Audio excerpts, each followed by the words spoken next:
لیکن اب آپ چھوٹے گاڑی والے کو یا کسی ریڑھی والے کو جو ہے وہ حقارت کی نظر سے دیکھتے ہیں یا حقیر سمجھتے ہیں، چھوٹا سمجھتے ہیں، یا نہیں سمجھتے، کم از کم اس کے مقابلے میں اپنے آپ کو بہت بڑا سمجھتے ہیں.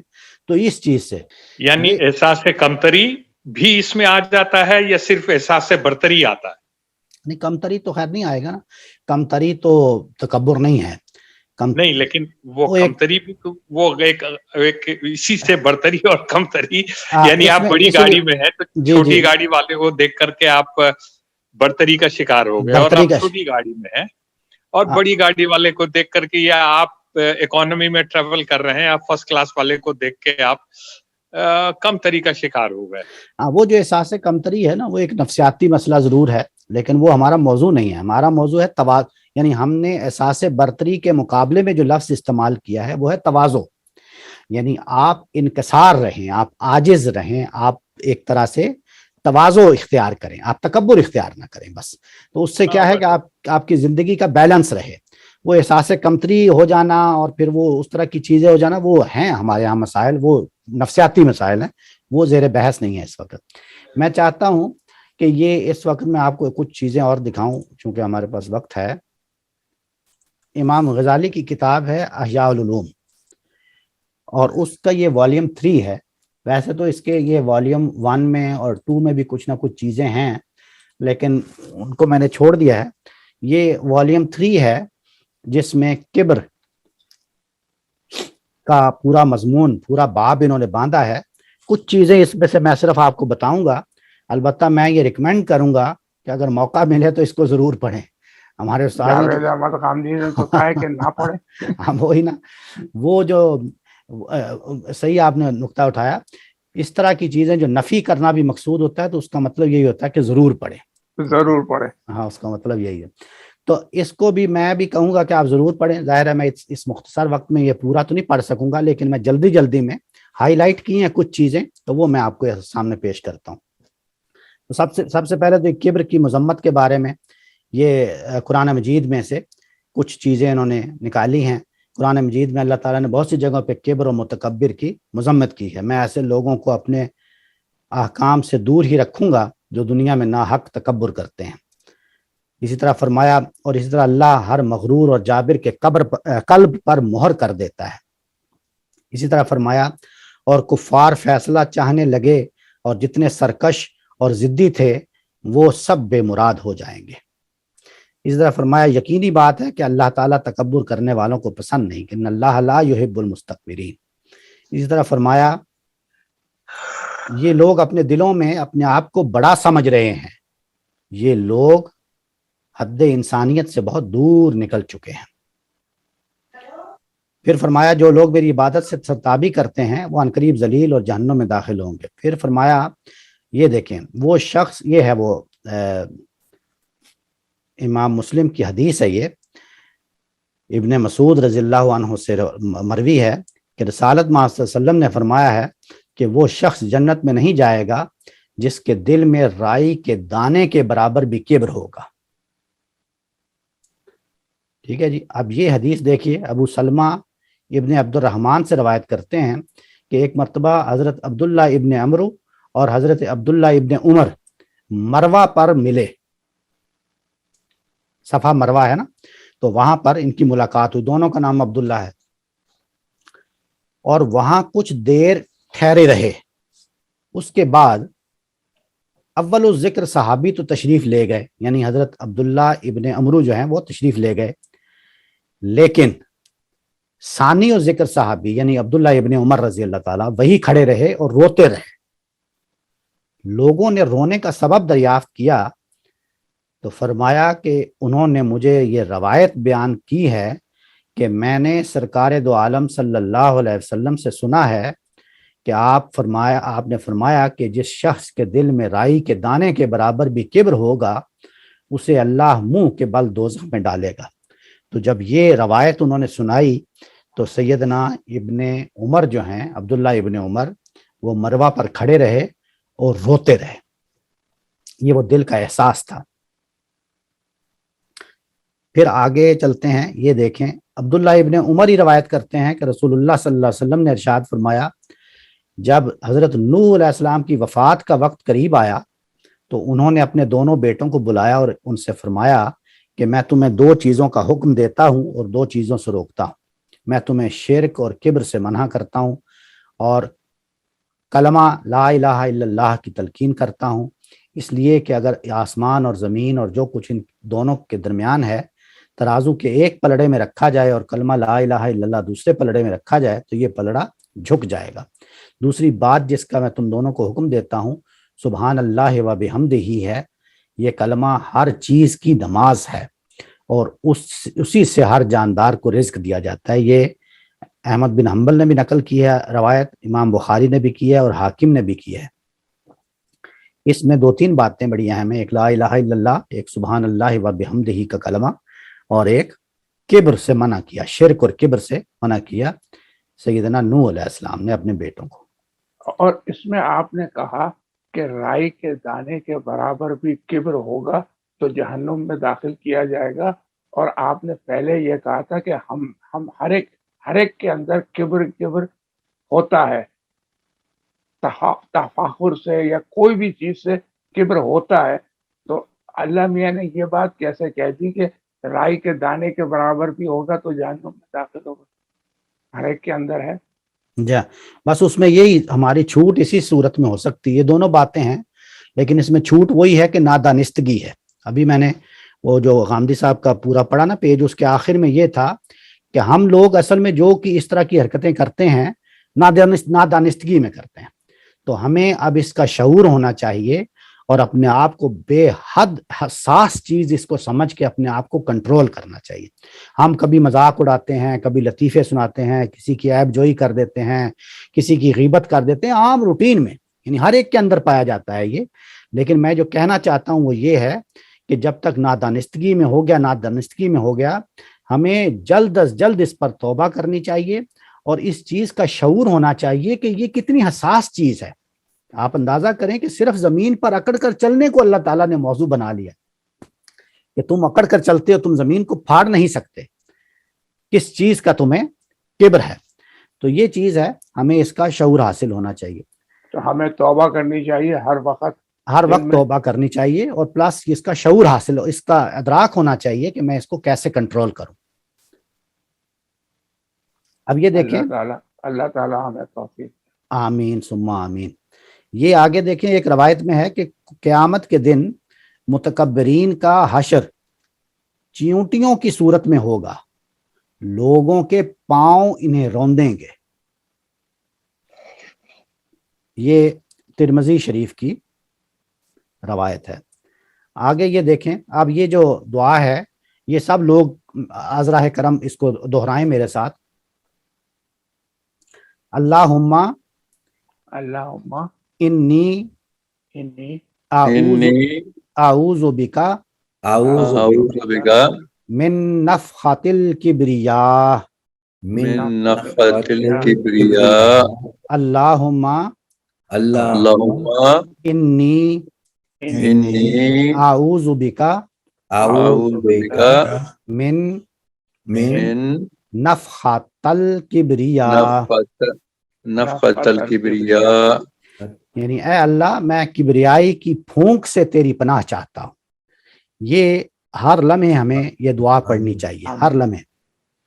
اللہم انی اعوذ بکا من نفخۃ الکبریاء.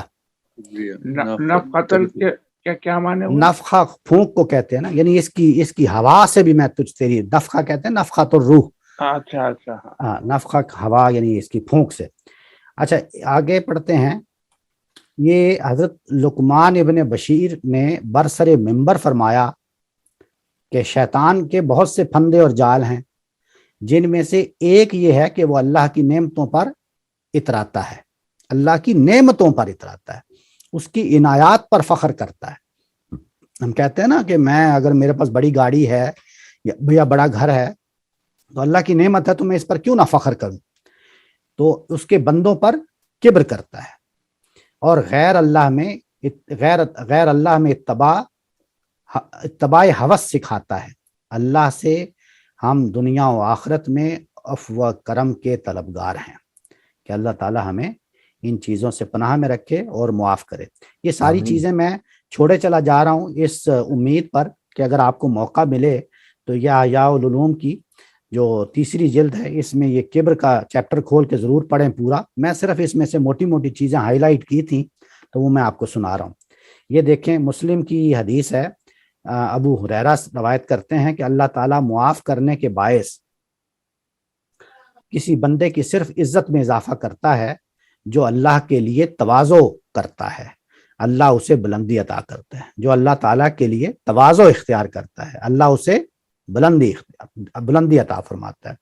کہتے ہیں نا سراہی سر نگوں ہو کر بھرا کر، جو اعلیٰ ظرف ہوتے ہیں ہمیشہ جھک کے ملتے ہیں، جو اعلیٰ ظرف ہوتے ہیں ہمیشہ جھک کے ملتے ہیں، سراہی سر نگوں ہو کر بھرا کرتی ہے پیمانہ۔ سبحان اللہ۔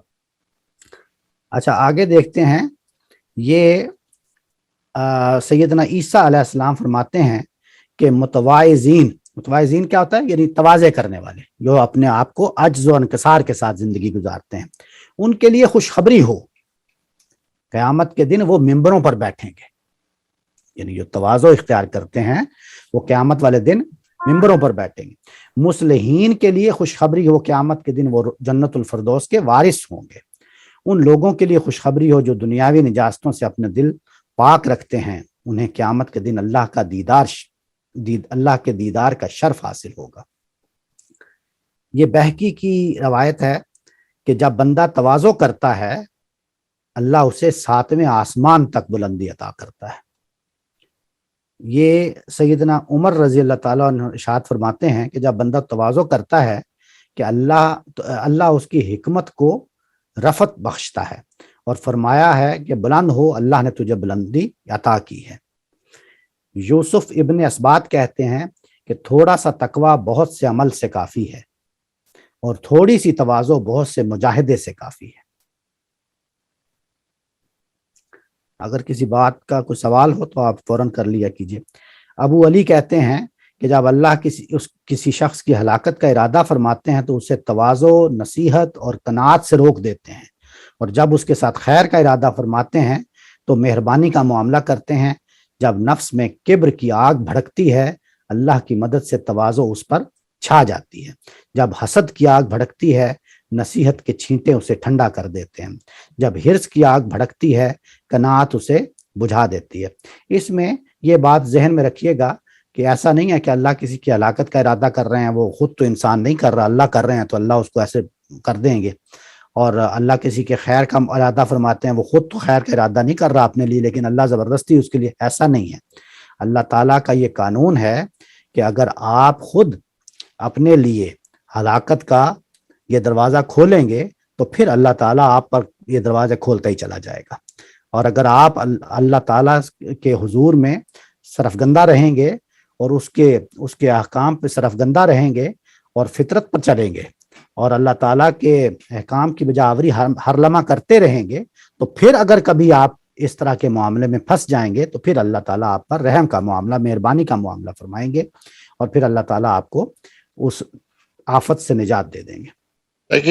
لیکن مالک صاحب، جناب یہ جتنی باتیں آپ نے کی ہیں اس سے تو ایسا لگتا ہے کہ بعض دفعہ آدمی کو جو ہے کوئی اس کو اسائنمنٹ ملتی ہے یا کوئی اپنی پریزنٹیشن پیش کرتا ہے کسی بھی چیز میں، کوئی کسی کے گھر میں جاتا ہے، اس کو اچھی طرح وہ اس کی تواضع کرتا ہے، اچھی پریزنٹیشن ہوتی ہے، تو آدمی بعض دفعہ یا کسی اور فیلڈ میں کوئی اپنا ریسرچ ورک میں کوئی اپنا کارنامہ جاتا ہے، اس کو ایک دل میں فخر تو محسوس کرتا ہے۔ تو یہ بھی تو پھر ان باتوں کے ساتھ تو وہ کبریائی تو اس میں آ گئی، تو اگر یہ چیزیں نہ ہوں تو زندگی کی جو خوبصورتی ختم ہو جائے گی، بلکہ زندگی کی ترقی بھی رک جائے گی۔ نہیں ترقی بھی نہیں رکے گی اور انشاءاللہ خوشی بھی ختم نہیں ہوگی۔ اب یہی سوال ہمارے ظریف بھائی نے کیا تھا، آپ نے غالباً توجہ نہیں کی۔ یہ چھوٹا سا ایک فرق ہے جس کو ملحوظ یا شاید میں سمجھا نہیں پایا۔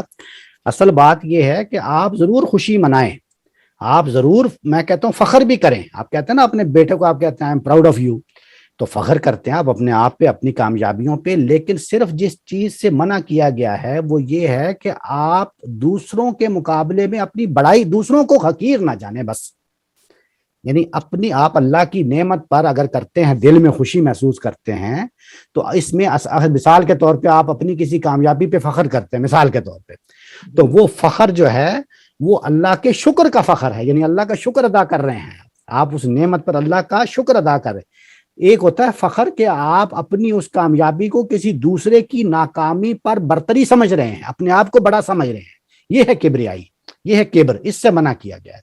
یعنی زندگی میں آپ کامیاب ہوں، آپ خوشیاں منائیں، آپ سب کچھ کریں، اچھا لباس پہنیں، سب کچھ کریں، اس سے کوئی نہیں روک رہا، صرف آپ دوسروں کو چھوٹا نہ سمجھیں، صرف آپ تو اگر میں یوں کہوں کہ اگر آپ نے نماز پڑھی ہے تو اللہ کا شکر کریں کہ آپ کو نماز پڑھنے کی توفیق ہو گئی، اور دوسرے لوگوں نے جو نماز نہیں پڑھی ہے اس کے Exactly. بارے میں ہم یہ نہ کہیں کہ یہ لوگ برے ہیں، ہاں، یا ان کے مقابلے میں بہت اچھا ہوں، ہاں، مقابلہ نہ کریں، مقابلہ نہ کریں۔ مقابلہ نہ کریں، ٹھیک ہے نا؟ تو یہ دل میں بھی یہ احساس نہ لائیں، اگر کوئی بے نمازی ہے تو آپ دل میں بھی یہ احساس نہ لائیں کہ یہ تو بے نمازی ہے اور میں نے تو نماز پڑھ لی، بس اتنی بات ہے کہ اگر آپ نے دل میں بھی یہ احساس لے آئے تو اصل میں آپ کبریائی کر رہے ہیں کسی کے مقابلے میں۔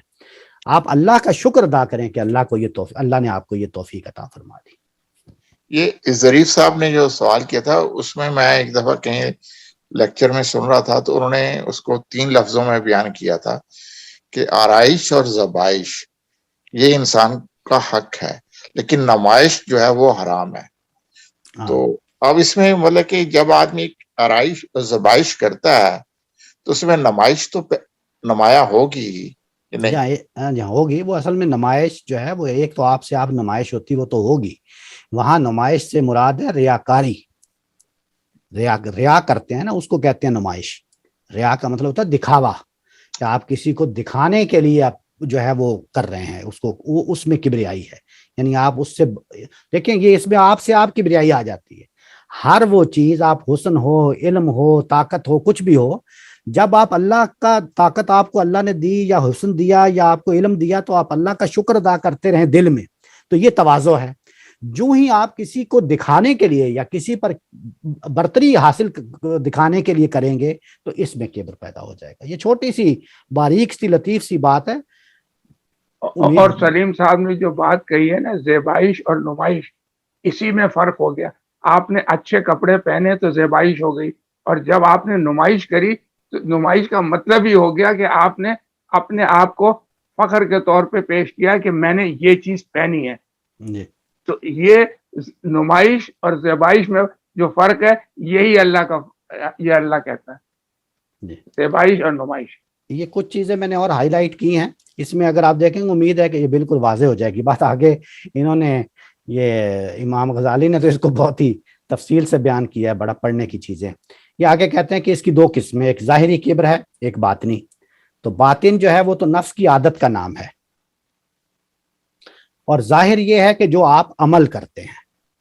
تو اصل میں عمل بھی جو ہے جو اعضاء سے صادر ہوتا ہے، حقیقت میں وہ باطن کی عادت ہی کا اظہار ہوتا ہے۔ تو یہ دونوں ایک طرح سے لازم و ملزوم ہیں یا کنیکٹڈ ہیں۔ اینی ہاؤ یہ انہوں نے 2 اقسام بیان کی۔ آگے دیکھیں، کبر کی آفت انتہائی مہلک اور تباہ کن ہے، عوام کا تو ذکر ہی کیا۔ یہ دیکھیں، یہ جملہ سنیے، یہ امام غزالی کا جملہ ہے۔ عوام کا تو ذکر ہی کیا، خواص تک اس میں مبتلا ہو کر ہلاک ہو جاتے ہیں۔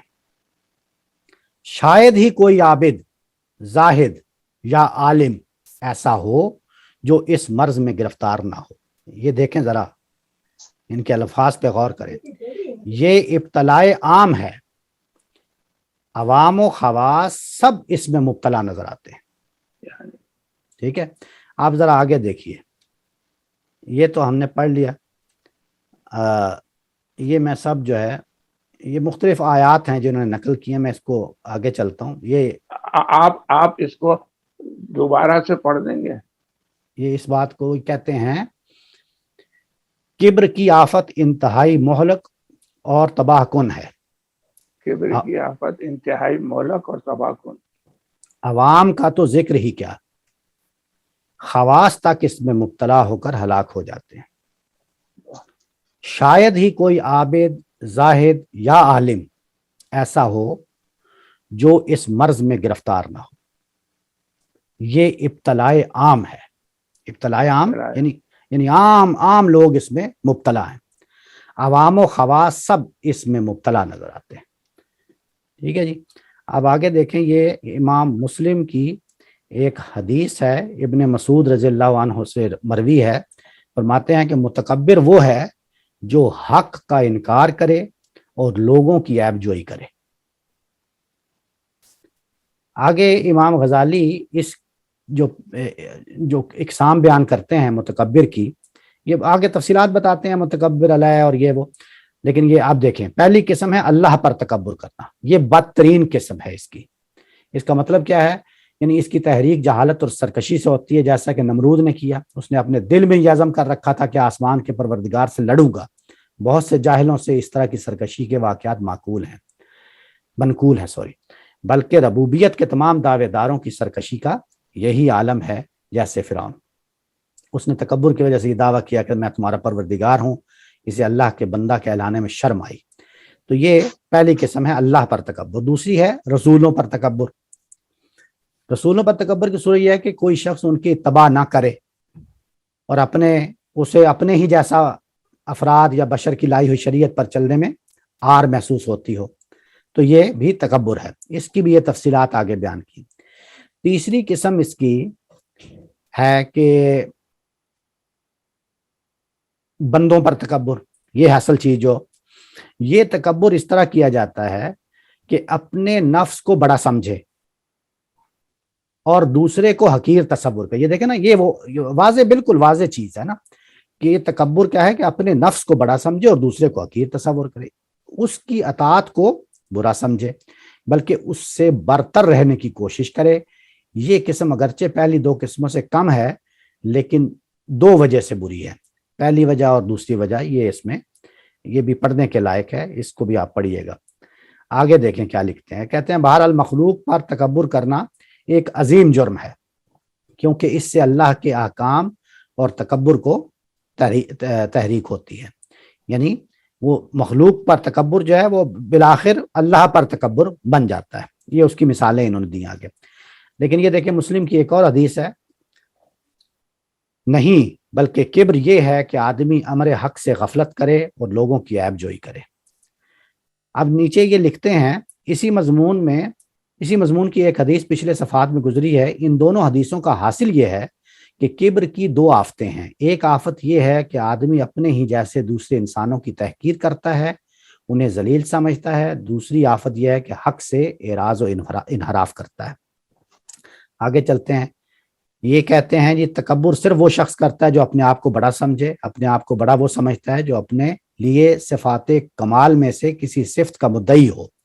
پھر یہ صفات کمال دنیاوی بھی ہوتی ہیں, دینی بھی. دینی صفات کمال ہیں علم اور عمل. دنیاوی صفات کمال ہیں نسب, جمال, قوت, مال اور معاونین کی کثرت. یہ کل 7 اسباب و اقسام ہیں. انہوں نے ایک ایک کو لے کے, یعنی آپ یوں سمجھیں کہ شاید ہی ان سے بڑا کوئی انسانی نفسیات کا کوئی حکیم ہو سکتا ہے کہ انسانی نفسیات کی ایک ایک باریک چیز کو انہوں نے موضوع بنا لیا. یہ دیکھیں علم کا تکبر. جب کسی کے پاس علم آ جاتا ہے تو یہ اس کا سب سے پہلا سبب جو ہے وہ تکبر کا علم بنتا ہے. علماء بہت جلد کبر میں مبتلا ہو جاتے ہیں. وہ میاں محمد بخش کا شعر ہے نا کہ پڑھے دانا مان کری تو. پڑھے مطلب علم, یعنی جو تم نے پڑھا ہوا ہے, جس کا تمہیں علم ہے, وہ کہتے ہیں پڑھے دانا مان کری تو مت آکھی میں پڑھیا. یہ مت کہنا کہ میں بہت بڑا عالم فاضل ہوں, کبھی مت کہنا. پڑھے دانا مان کری تو, مان کری مطلب اس کا کبر مت کرنا, اس پر گھمنڈ مت کرنا. پڑھے دانا مان کری تو مت آکھی میں پڑھیا, او جبار کہار کہاوے متی روڑ چھڑی دودھ کڑیا. دودھ کڑیا یعنی جب دودھ کڑ جاتا ہے نا تو ابل کے سارا گر جاتا ہے. تو اگر تم کبریائی کرو گے, فخر کرو گے اپنے علم پر, تو وہ بڑا جبار ہے.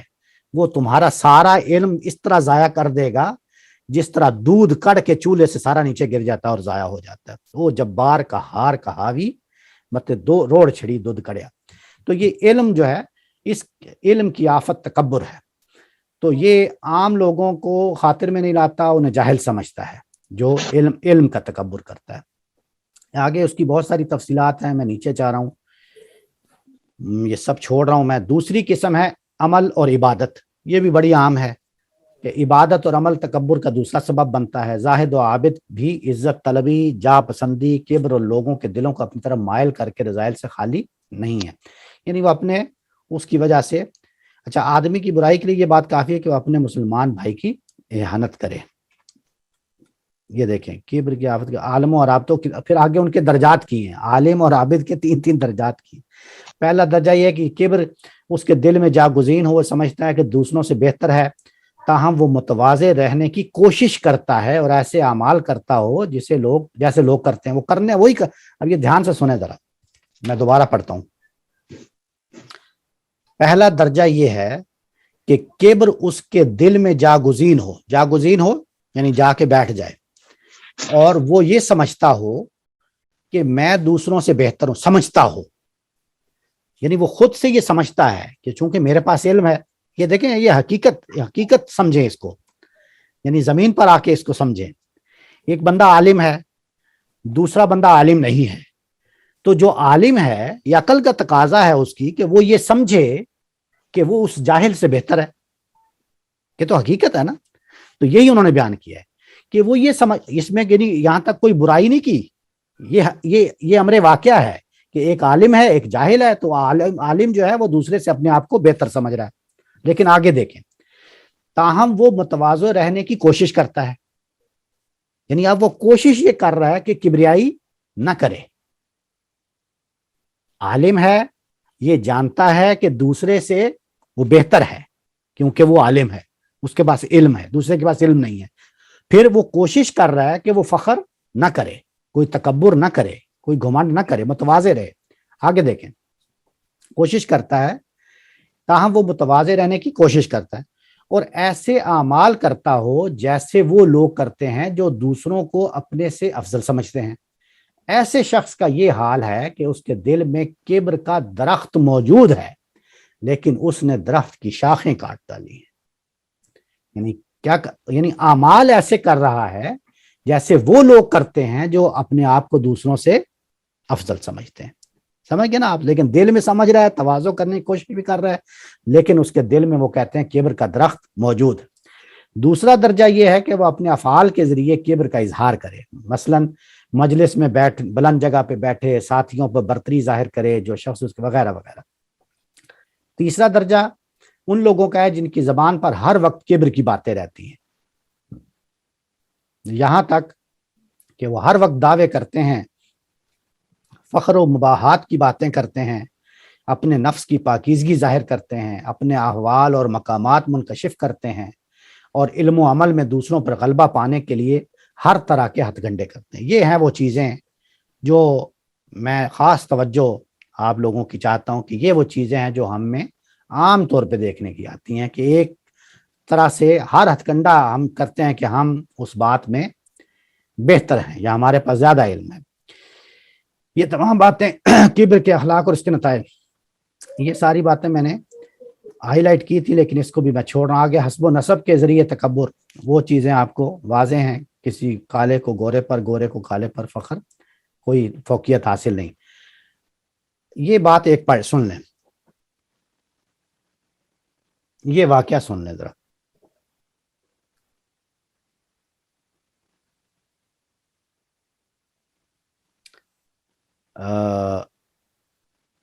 جو شخص اعلیٰ نسب رکھتا ہے وہ ان لوگوں کو حقیر سمجھتا ہے جو عالی نسبی محروم ہوتے ہیں، اگرچہ وہ علم اور عمل میں اس سے عرفہ والا.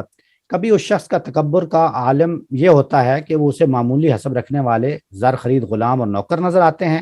وہ ان کے ساتھ بیٹھنے اٹھنے کھانے پینے کا راحت محسوس. زبان کے ذریعے حسب نظر، زبان کے ذریعے کیا ہے کہ دوسروں کو نبتی، ہندی یا ارمنی کہہ کر پکارتا ہے. ہم بھی کہتے ہیں نا اکثر، کبھی کسی کو، اب میں پتہ نہیں کہنا چاہیے مجھے نہیں، یا اکثر کہہ دیتا ہوں فلانا بنگالی، افغانی، کالا، اس طرح کے الفاظ ہم استعمال کرتے ہیں. میں نے اکثر سنے ہیں لوگوں سے. تو یہ وہی ہے سارا کہ حسب و نسب پر اس طرح فخر کرتا ہے کہ دوسروں کو نبتی، ہندی یا ارمنی کہہ کر پکارتا ہے. یہ ان کے زمانے کے الفاظ ہوں گے نا ان قوموں کے بارے میں. یا کہتا ہے تو کون ہے، تیرا باپ کیا تھا، میں فلاں کا بیٹا، فلاں کا پوتا ہوں، تجھ سا معمولی شخص کب مجھ سے بات کر سکتا ہے یا میری طرف نظر بھر کر دیکھ سکتا ہے. یہ نفس کی ایک رگ مخفی ہے، یہ صاحب نفس کے نفس میں رگ مخفی ہی رہتی ہے، لیکن جب غضب کی آگ بھڑکتی ہے تو اس رگ کا یخ بستہ لہو پگھل جاتا ہے وغیرہ وغیرہ۔ اب یہ جو روایت میں آپ کو یہاں سے شروع ہوتی ہے، ابو ذر غفاری سے روایت ہے، کہتے ہیں کہ سرکار دو عالم صلی اللہ علیہ وسلم کی موجودگی میں میری ایک شخص سے تکرار ہو گئی اور میں نے غصے میں اسے ابن السودا کہہ دیا۔ ابن السودا یعنی کالی عورت کا بیٹا۔ حضرت نے مجھ سے ارشاد فرمایا دونوں پلڑے برابر ہیں، سفید فام کے بیٹے کو سفید سیاہ فام پر کوئی فضیلت حاصل نہیں۔ ابو ذر کہتے ہیں آپ کی یہ بات سن کر میں زمین پر لیٹ گیا اور میں نے اس شخص سے کہا کھڑے ہو جاؤ اور میرے رخسار کو اپنے قدموں سے روندو۔ یہ امام بخاری نے بھی نقل کیا ہے، مسلم نے بھی کیا ہے، احمد بن حنبل نے بھی کیا ہے۔ آگے امام غزالی لکھتے ہیں کہ دیکھیے حضرت صلی اللہ علیہ وسلم نے ابو ذر کو کس طرح ان کی غلطی سے آگاہ کیا۔ وہ اپنے سفید فام ہونے کو اس لیے برتری کا سبب سمجھ رہے تھے۔ آپ نے یہ فرما کر کہ اسلام کی نظر میں سفید رو اور سیاہ رو دونوں برابر ہیں، انہیں آگاہ کیا کہ اس کا تصور بھی گناہ اور جہالت ہے۔ یہ بھی دیکھیے کہ ابو ذر آپ کی اس تنبیہ کا کس قدر اثر ہوا ان پر کہ اسی لمحے اپنی غلطی پر نادم ہوئے، توبہ کی اور اس شخص کے پاؤں کے تلووں سے اپنے دل کی سطح سے اس درخت کی جڑیں اکھاڑ ڈالی جسے کبر کہتے ہیں۔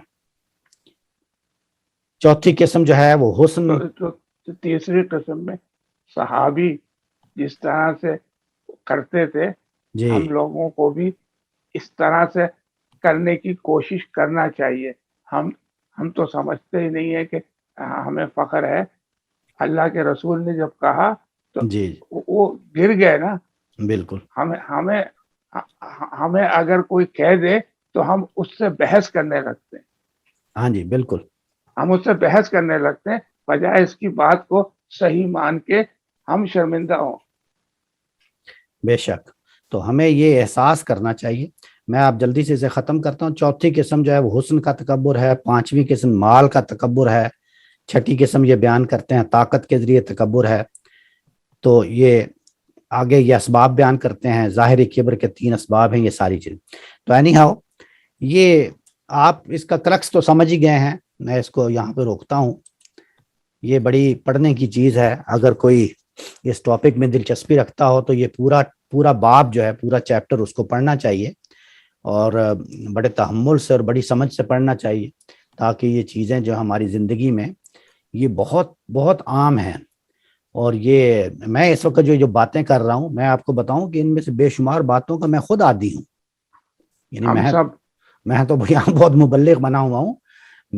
یعنی بہت ساری باتیں ہیں کہ جو میں شرم محسوس کرتا ہوں اور اللہ سے یہ توفیق چاہتا ہوں، اللہ سے دعا کرتا ہوں کہ اللہ تعالی ہمارے قلب کو پاکیزہ کرے اور ان بیماریوں سے ہمیں نجات عطا فرمائے۔ یہ جو عادتیں ہمیں پڑ چکی ہیں، ہمیں جو ہے اللہ تعالیٰ توفیق دے کہ ہم یہ تربیت حاصل کریں اور یہ چیزیں پڑھیں تو سیکھیں اور ایک دوسرے کو سکھائیں اور ایک دوسرے کو تنبیہ کریں۔ اور سیدنا علی کا شاید قول ہے کہ دوست ہے جو حقیقی آئینہ ہے، تو ہم ایک دوسرے کے دوست ہیں، ایک دوسرے کے ساتھ بیٹھیں تو اس کی توجہ دلائیں اگر اس میں کوئی اس طرح کی چیز پائیں، تاکہ اس کی خیر اندیشی ہو۔ تو وآخر دعوانا الحمدللہ رب العالمین۔ اگر آپ چاہتے ہیں کہ ہماری ویڈیو بر وقت آپ تک پہنچ جائیں تو ہمارے چینل کو سبسکرائب کر کے بیل آئیکن کے بٹن کو دبا دیں اور ہمیں لائک اور شیئر بھی کر لیں۔ Thank you.